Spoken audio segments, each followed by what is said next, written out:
Perkenalkan, nama saya Nardianus Agung,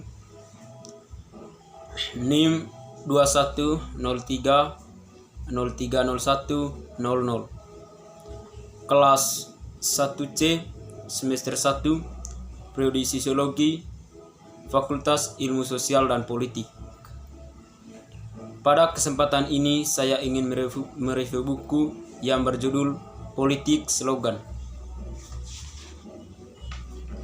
Langsung saja, ia adalah produk tingkat atas Cina yang dirancang dari pemimpin pusat atau pemimpin utama. Jadi, terdapat argumennya, konsep di problematik tersebut yang dapat mencerminkan kebijakan para pemimpin Cina dengan tujuan Cina tetap hebat lagi. Ini menandakan pendekatan politik slogan untuk mempelajari konsep kebijakan luar negeri Cina. Argumen ini adalah bahwa konsep luar negeri Cina harus dipahami sebagai rencana yang strategis. Rencana strategis ini mengacu pada slogan, yaitu pada fase politik yang pendek dan mencolok untuk digunakan sebagai alat untuk memfokuskan perhatian dan menanamkan tindakan.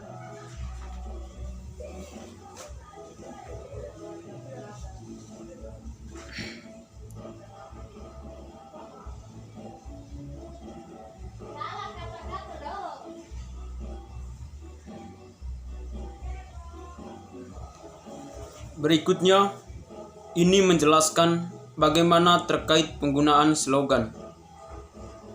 Penggunaan slogan ini memiliki sejarah politik di Cina yang berpendapat bahwa slogan politik tidak sepenuhnya kosong atau retoris, namun memiliki beberapa fungsi utama dalam komunikasi politik yang meliputi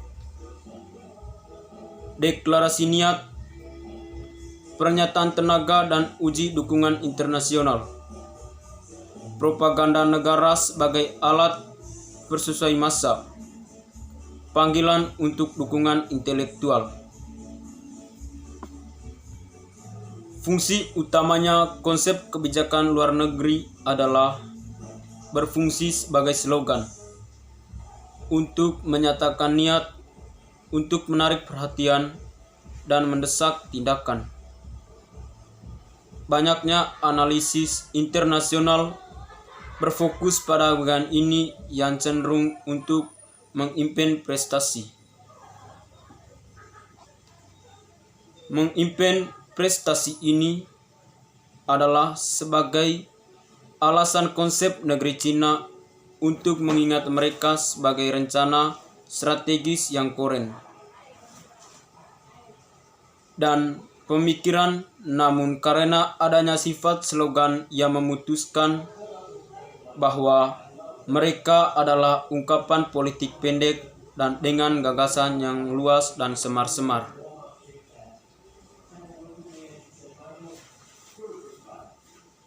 Ini menunjukkan jenis hubungan kekuatan besar, intensif, sabuk dan jalan, dan komunitas masa depan bersama umat manusia, di mana yang dikemukakan oleh Xi Jinping. Pernyataannya, mereka merupakan gagasan yang sangat kabur, yang tidak memiliki definisi atau cetak biru yang jelas. Proses pengisian gagasan dengan makna sering terjadi pada acara internal.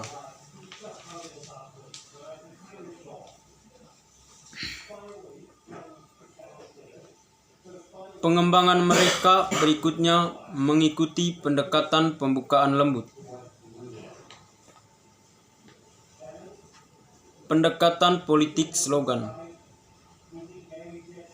Cina yang terkait dengan titik di atas tadi, di mana pendekatan politik slogan berfokus pada logika politik dalam negeri untuk menjelaskan konsep kebijakan luar negeri Cina.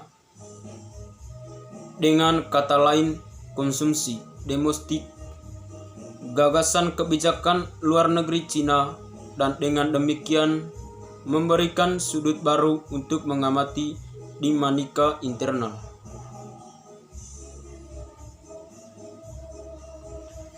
Tidak hanya memeriksa bagaimana pemimpin utama menandakan slogan, tetapi bagaimana aktor politik lainnya menanggapi slogan ini.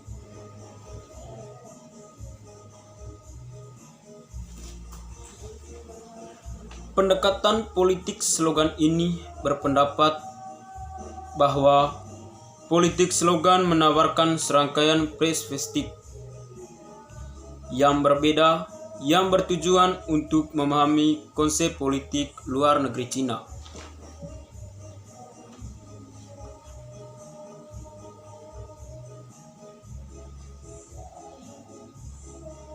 Kebijakan luar negeri Cina ini seperti yang didatangi oleh pasal slogan di Cina untuk digunakan sebagai mobilitas sistem politik untuk mengikuti panggilan.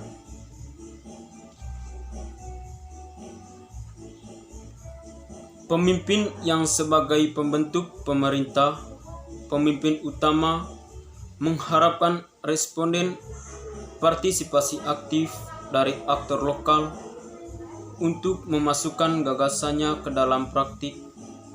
Banyaknya analisis internasional hanya menanggapi begitu saja, bahwa proses ini otomatis dalam konteks otoriter. Namun kenyataannya tidak begitu sederhana.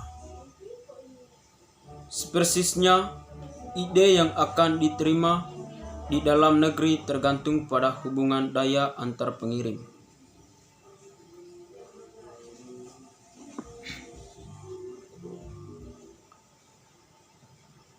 Bagi umat manusia telah membantu Xing untuk memperkuat kekuatannya dengan cara yang berbeda. Misalnya dengan ketiga konsep ini mewakili visi misi baru Xing yang diajukan di awal tahap pertama untuk memberi sinyal visinya. Kepemimpinan yang khas tentang Cina dan dunia dengan demikian berjalan keluar dari bayangan pendahuluannya.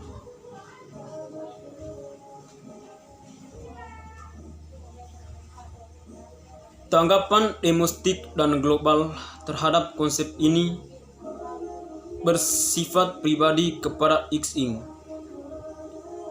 Dengan demikian, di ranah domestik, ketika ketiga konsep tersebut diperkenalkan oleh Xing atau politik lokal, diharapkan dapat mendukung konsep tersebut untuk menunjukkan kesetiaan konsep politik mereka.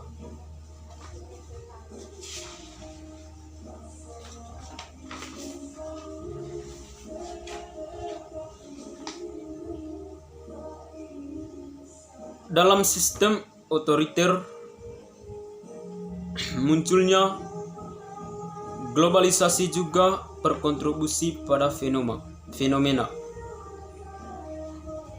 Dengan demikian menyebabkan internasionalisasi. Negara pihak Cina, hubungan luar negeri Cina tidak lagi dikendalikan oleh beberapa elit besar, termasuk Beijing. Jika mereka pernah melakukannya, adapun peran lebih penting dari negara-negara lokal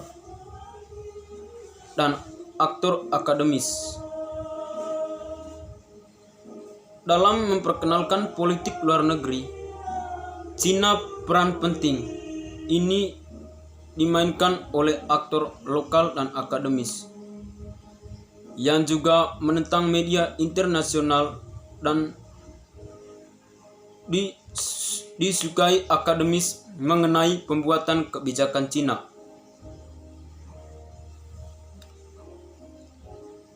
Slogan juga dapat diartikan secara berbeda dan secara radikal untuk melayani kepentingan aktor lokal dan subnasional. Dalam hal ini, tidak ada pemimpin top Cina yang memiliki kontrol. Slogan bahkan tidak mau seperti yang telah disebutkan sebelumnya. Bahkan ketika sampai ke proyek tradisional yang signifikan seperti insentif, sabuk, dan jalan yang terkait dengan pemimpin pribadi otoritas, pihak X memperkenalkan konstitusi. Badan Pusat Beijing tidak sepenuhnya mampu mengkoordinasi aktor politik di Cina dan mempromosi narasi Cina yang lebih bersatu.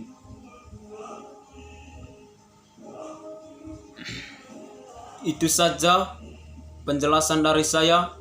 Atas waktunya saya ucapkan terima kasih.